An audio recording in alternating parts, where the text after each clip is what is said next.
ikkita so'z bilan aytganda eskrov tizimi nima o'zi bir tushuntirib beringchi. Eskrov tizimi kafolatlangan. Mana men quruvchiman. Siz bank.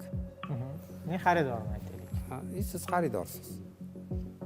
Men uyimni qurib sotishim uchun men sizga boryapman, eskrov shot ochaylik deyman. Siz talablarni qo'yasiz. Talablar qonunda belgilangan.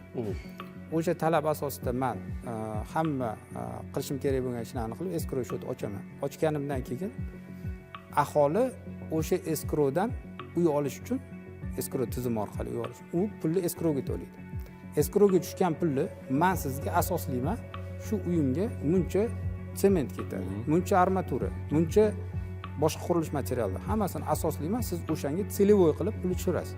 Misol uchun uyim jami 10 milliard bo'ladi. Tushgan pul 20 milliard. Men uyni bitirmagunimcha 10 milliardni olaman.